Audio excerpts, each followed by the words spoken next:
Whether you're new here, welcome to the channel. We're Duncan and Jennifer, and we love making language learning fun, accessible, and fascinating. Whether you're a language nerd, a curious learner, or someone who just likes to have their mind blown by linguistics, you're in the right place. We post new videos every week about language quirks, learning tips, and cultural insights. So stick around, explore our other videos, and join our community of language enthusiasts. Welcome to the channel. Welcome to the channel. Hey everyone, welcome back to the channel. I'm Duncan. And I'm Jennifer, and today we're diving into something that's going to blow your mind if you've only ever spoken English. Okay, that sounds dramatic. What are we talking about? We're talking about the weird, wild, and completely unique features of the English language that other languages just don't have. Like, did you know English does some things that are basically linguistic unicorns? Wait, really? I always thought English was kind of, normal, like the default language. Oh, Duncan, sweet monolingual Duncan, English is weird, my friend, and today we're gonna prove it.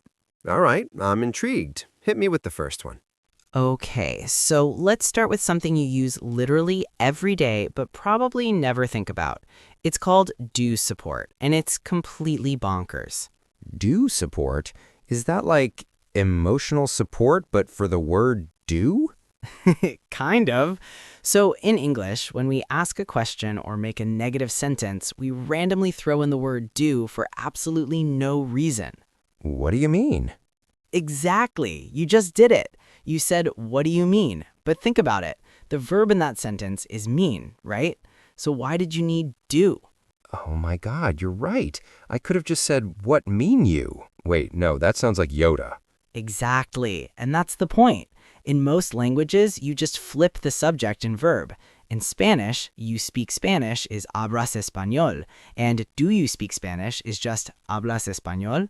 Same words, different intonation or question mark. So they don't need a helper word. Nope. French, German, Mandarin, Arabic, none of them do this weird do thing. It's just us. We're like, oh, you want to ask a question? Better summon the almighty do. I don't not love this explanation. Ah, and there you go with the double negative using do. I don't not love this. That's do support and a negative contraction. We're so extra. Hey, it adds emphasis. It's dramatic. It's weird, Duncan. Beautifully, wonderfully weird.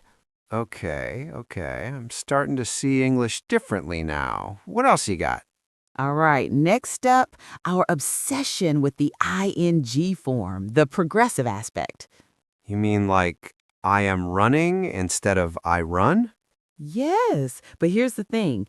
English uses this for everything. We're constantly talking about what we're doing right now, what we were doing, what we'll be doing. I'm eating, I was sleeping, I'll be working. But doesn't every language do that? Nope. A lot of languages just use simple present or past tense, and context tells you if it's ongoing. In Japanese, for example, you'd say the equivalent of I eat for both I eat and I'm eating. Wait, so how do they know if you mean right now or in general? Context, my friend. Explanatory. If you're sitting at a table with food in front of you and you say I eat, it's pretty obvious you mean right now. But English, we need that ing. We're like, no. I need you to know this is happening currently, in progress, as we speak. We do love to be specific, don't we? And it gets weirder. INANIMATE. We even use it for future plans. I'm seeing my friend tomorrow. That's technically present progressive, but you're talking about the future. Oh, wow, yeah. I'm having dinner with my parents next week. That's bizarre now that I think about it. Grinning. Welcome to English, where the tenses are made up and the rules don't matter. Whose line is it anyway reference? Nice. Okay, this next one is going to mess with your head because you follow this rule perfectly, but you have no idea you're following it. Okay, now I'm scared. Tell me, Duncan, would you ever say the red big ball? No, that's wrong. It's the big red ball. Why? Because it just sounds wrong? Exactly. You can't explain it, but you know it's wrong. That's because English has this insanely specific adjective order that native speakers just absorb without ever being taught. There's an order? Oh, there's an order. Opinion, size, age, shape, color, origin, material, purpose, in that exact sequence. What? Say that again slower. Opinion, size, age, shape, color, origin, material, purpose. So the beautiful, big, old, round, red Italian wooden cooking spoon.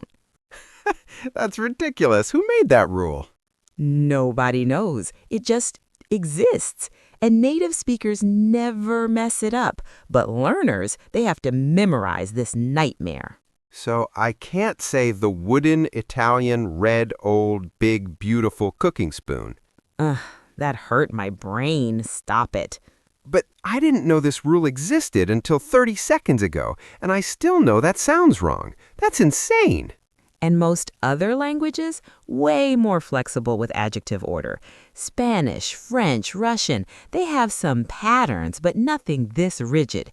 English is out here playing adjective Jenga. Adjective Jenga. I love it. Okay, what's next? I'm not sure I can handle more existential crises about my native language. Oh, buddy, you're gonna love this one. Or hate it. Probably hate it. Let's talk about phrasal verbs. Phrasal verbs, like pick up? Yes, pick up. Two simple words that together can mean like 15 different things. You can pick up a book, pick up a language, pick up speed, pick up the tab, pick up a signal, pick someone up from the airport, or pick up a romantic partner at a bar. Okay, when you list them like that, it does sound ridiculous. And this is uniquely English chaos. Most languages just have different verbs for different meanings, but we're like, nah, let's take pick and just throw random prepositions after it and create entirely new meanings. What about get? Get up, get down, get over, get through, get by. Oh, God, don't get me started on get. That word is a nightmare for language learners. Get up, get down, get on, get off, get in, get out, get over, get through, get by, get along, get away. Get real, get lost, get going. And they all mean completely different things. Get over an illness versus get over a relationship versus get over yourself. Three totally different meanings. But it's efficient. One verb, multiple uses. It's confusing, Duncan. Imagine learning English and being told that look over, look up, and look into all mean different things, and none of them are related to the direction you're looking. Okay, yeah, fair point. Do other languages really not do this? They really don't.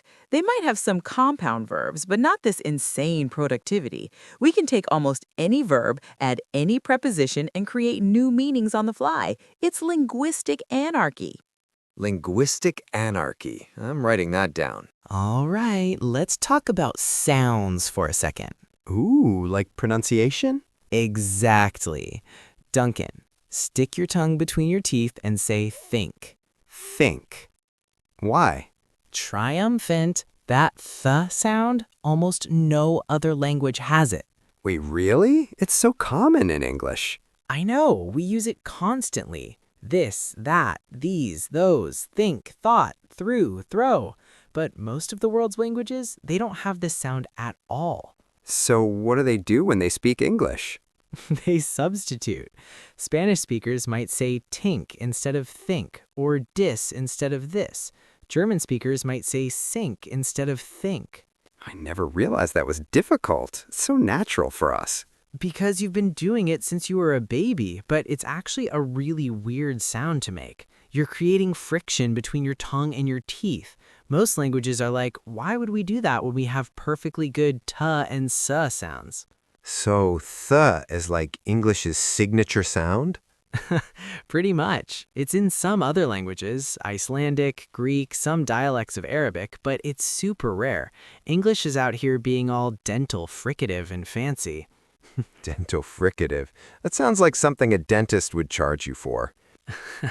I'm sorry, Mr. Duncan. You need a dental fricative. That'll be $300. Okay. What else? All right, articles. The words a, and the. Those tiny words? What's special about them? The fact that we have them and use them so specifically. Many languages don't have articles at all. No articles? How do they even speak? They just don't use them. Russian, for example, you just say, I see cat, instead of I see a cat. Context tells you if it's a specific cat or any cat. I went to store. That feels so wrong. Right? But that's completely normal in Russian, Polish, and tons of other languages. And then we have the whole a versus an thing. Ah, yeah. A apple sounds terrible. It has to be an apple. And you know exactly when to use which one, even with words you've never seen before. If I told you about a xylophone elephant, you'd say a xylophone elephant, not an xylophone elephant. Because xylophone starts with a consonant sound, even though it's spelled with X. Wait, but we say an hour, not a hour. Exactly, because it's not about the spelling, it's about the sound. Hour starts with a vowel sound because the H is silent, but a history book because the H is pronounced. This is so complicated. And you do it perfectly without thinking. Meanwhile, language learners are pulling their hair out trying to figure out when to use the versus a versus nothing at all. I never thought about how hard that must be. Nodding. I'm going to the hospital versus I'm going to school. Why the for one and not the other? Even native speakers can't explain it. We're terrible, aren't we? The worst, but in the most fascinating way. What's next on this tour of English weirdness? Let's talk about how we ask questions with just our voice. What do you mean? See, you just asked a question with normal word order. What do you mean? But I could also say, you're going to the party? Oh, yeah, same words, but the way you say it makes it a question. Exactly. And this isn't universal. Some languages have specific question particles you have to add to the end of sentences. In Mandarin, you add ma to turn something into a question. In Japanese, you add ka. So they can't just use tone? Well, they can in casual speech, but grammatically, they need those particles. English, we're like, just raise your voice at the end. We'll figure it out. You ate my sandwich versus you ate my sandwich. Same words, totally different meanings. And sometimes it changes the whole vibe. You're coming sounds hopeful. You're coming sounds like a statement or even a threat, depending on context. You're coming to this meeting, Duncan. Yeah, that's definitely my boss, not asking. Grinning. Context is everything in English. We rely so much on tone, stress, and implication. Are we running out of weird English features, or is there more? Oh, we could do this for hours. But here's a good one. Contractions. Like don't and can't? Yes, we contract everything. I'm, your, he's, she's, we're, there, isn't, aren't, wasn't, weren't, haven't, hasn't, hadn't. Won't, wouldn't, shouldn't, couldn't, mightn't? And this is super common in spoken English. Like if someone said, I am going to the store, it sounds really formal or robotic. Yeah, it's way more natural to say, I'm going to the store. But a lot of languages don't do this. They don't mash words together in writing the way we do. French has some contractions, but not like English. Spanish, German, Mandarin, they mostly keep words separate. So, I'm is unique? The way we do it? Pretty much. And we even have informal contractions that aren't technically correct, but everyone uses. Gonna, wanna, gotta. Hey, those are efficient. I'm not judging. I use them too. But imagine being a learner and reading formal text with going to, and then hearing people say gonna and trying to figure out if they're the same thing. Oof, yeah, that would be confusing. And then we have double contractions in speech. I'd have for I would have. Try explaining that to someone learning English. I'd have gone if you'd have told me. Oh, God, that's awful. But perfectly normal in spoken English. We're just out here speed running sentences. You know what I just realized? We do something weird with pronouns, too. Oh, tell me. Like, we call boats and ships she. She's a fine vessel. But it's an object, not a person. Yes. Oh my God, yes. This is such a weird English thing. Some people call their cars she or he, too. She's running smoothly today. Talking about a car or a motorcycle. And this is bizarre from a linguistic standpoint because English doesn't have grammatical gender for inanimate objects, unlike Spanish, French, or German, where every noun has a gender. Wait, so how is our thing different? Because in those languages, the gender is arbitrary and fixed. In Spanish, a table is feminine, la mesa, but that doesn't mean they think of tables as female. It's just grammar. But when we call a boat she, we're actually personifying it? Exactly. We're giving it a personality and human characteristics. It's affection, not grammar. And most other languages without grammatical gender don't do this. So we're uniquely sentimental about our vehicles. Apparently. She's been with me for 10 years, said about a 2015 Honda Civic. Hey, cars are important relationships. Okay, last big one, and this is a feature that English lost that makes it weird. We lost something? The distinction between singular and plural you. We use you for both. Exactly. We used to have thou for singular and you for plural, kind of like how French has tu and vous, or Spanish has tu and ustedes. Oh, right. Thou from Old English. Yes, but we dropped it, and now you does all the work, which means are you coming could mean one person or 10 people, and you have to figure it out from context. So that's why some regions developed y'all or you guys or yous. Exactly. English speakers were like, wait, we need to know if we're talking to one person or many people, so different regions invented their own solutions. Y'all is filling a grammatical gap? Absolutely. And linguists actually think these forms are pretty useful. Most languages have this distinction built in, but Standard English just gave up on it. So y'all is linguistically justified. 100%. It's actually more logical than Standard English in this case. Mind blown. I need to sit down. Wait, I am sitting down. So, Duncan, do you feel like you know your own language now? I feel like I know nothing. English is so weird. We have do support, progressive ing everywhere, secret adjective order rules, phrasal verbs that make no sense, a th sound nobody else uses, articles that confuse everyone, question intonation, contractions for days, gendered boats, and we can't tell if you is one person or 100. And that's not even everything. We didn't even talk about spelling inconsistencies, irregular verbs, or silent letters. Please, no more. My brain hurts. But isn't it cool?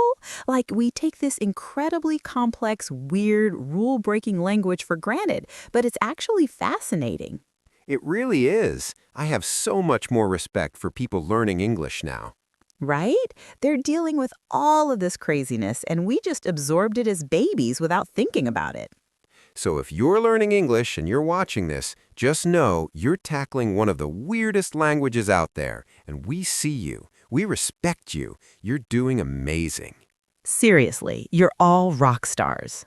All right, let's do a quick recap of the weirdest features English has that other languages don't. Number 1, do support. We randomly insert do into questions and negatives. Number 2, progressive ing for everything. We're constantly describing actions in progress. Number 3, that insane adjective order rule that we all follow but never learned. Number 4, phrasal verbs. Pick up, get over, look into. We just throw prepositions at verbs and create chaos. Number 5, the TH sound that almost no other language has. Number 6, articles a, an, and the that we use in mysterious ways. Number 7, turning statements into questions with just rising intonation. Number 8, contractions everywhere. I'm, your, shouldn't, wouldn't, gonna, wanna. Number 9, calling boats and cars she or he because we're sentimental. And number 10, using you for both one person and 1,000,000 people.